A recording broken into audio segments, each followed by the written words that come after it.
नमस्कार महोदय, माननीय प्रधानमंत्री जी। मैं रोशनी राजकीय कन्या इंटर कॉलेज विजयनगर गाजियाबाद उत्तर प्रदेश में 11वीं कक्षा की छात्रा हूँ।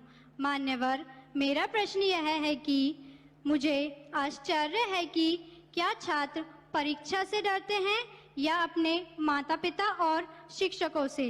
क्या हमें परीक्षा को बहुत गंभीरता से लेना चाहिए जैसे कि हमारे माता पिता या शिक्षक हमसे उम्मीद करते हैं, या बस त्योहारों की तरह उनका आनंद लें?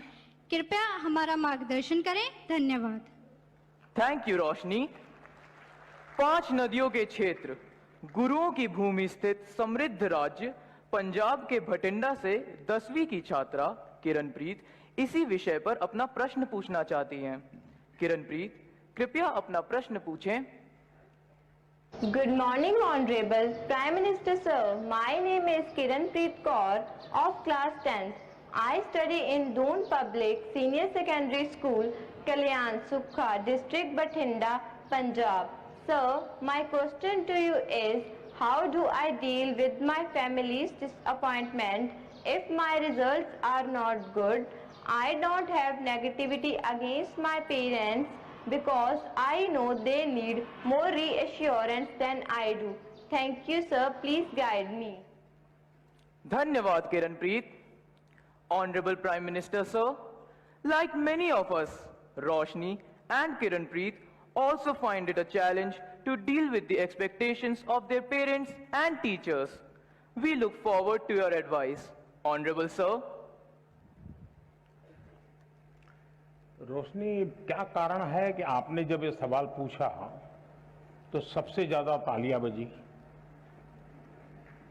क्या कारण है?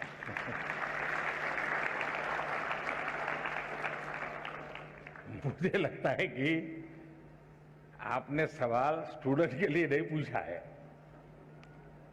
आपने बड़ी चतुराई से पेरेंट्स और टीचर के लिए पूछा है, और मुझे लगता है कि आप चाहती हैं कि मैं आज यहां से हर एक के पेरेंट्स को और टीचर्स को कुछ यहां से कह दूं ताकि आपके काम आ जाए।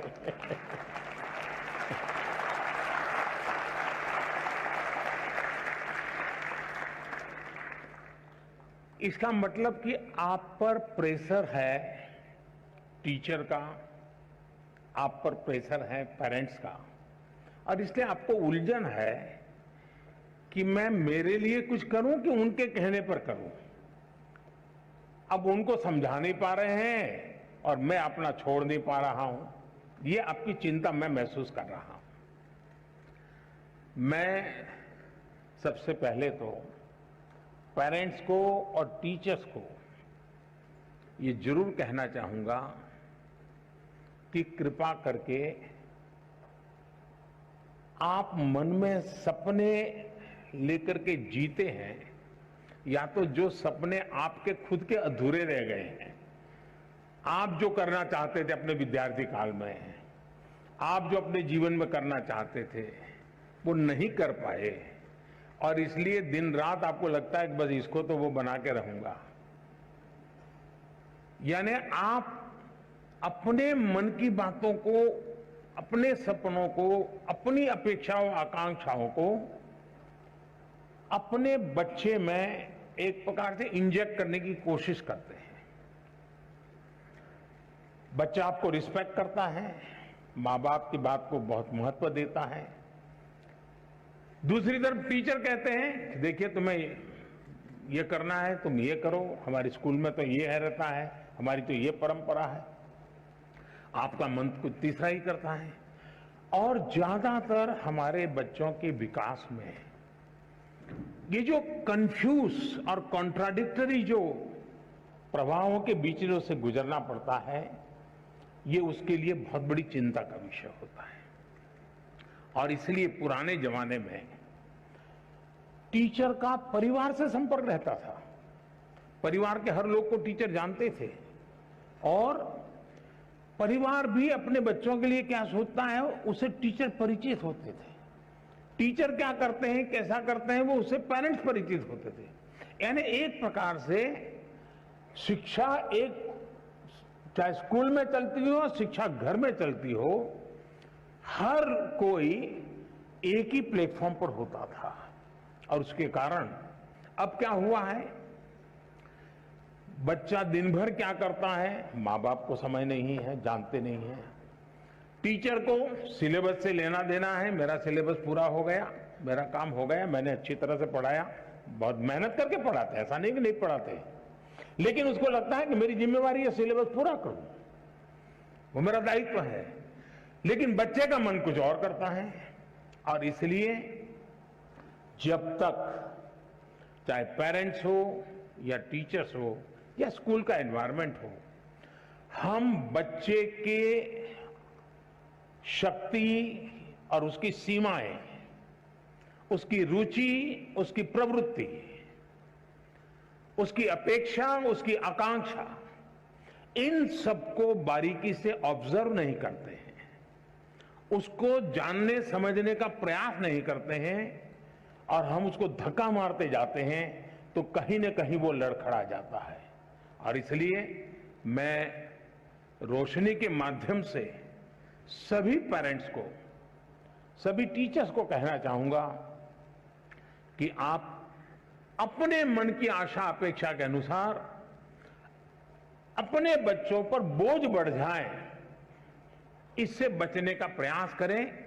उनकी और हर बच्चे के पास एक स्ट्रेंथ होती है, हर माँ बाप को स्वीकारना होगा कि आपके तराजू में वो फिट हो या ना हो, लेकिन परमात्मा ने उसको किसी न किसी विशेष ताकत के साथ भेजा है, उसके अंदर कोई सामर्थ्य है। ये आपकी कमी है,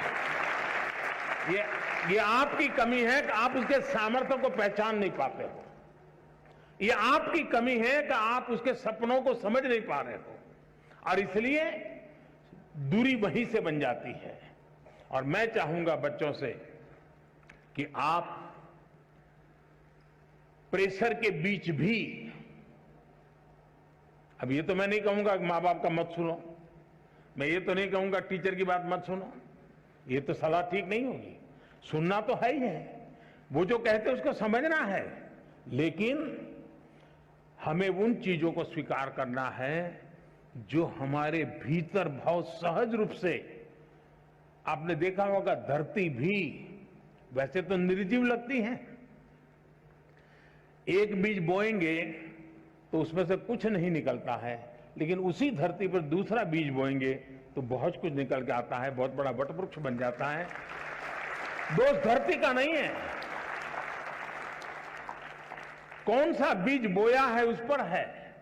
और इसलिए आपको पता है कि कौन सी चीज आप आसानी से अडॉप्ट कर लेते हैं, कौन सी चीज आपको मन के साथ एकदम उसमें आगे बढ़ जाते हैं। आप जी जान से उसमें जीतते जाइए, आपको कभी बोझ महसूस नहीं होगा। और शुरू में शुरू में रुकावट आएगी, लेकिन बाद में परिवार गर्व करने लग जाएगा, हाँ हम तो सोचते थे कि इसमें ये बहुत अच्छा किया, आज तो हमारा नाम रोशन हो गया, 4 लोगों के बीच में बैठते हो तो तारीफ होती है।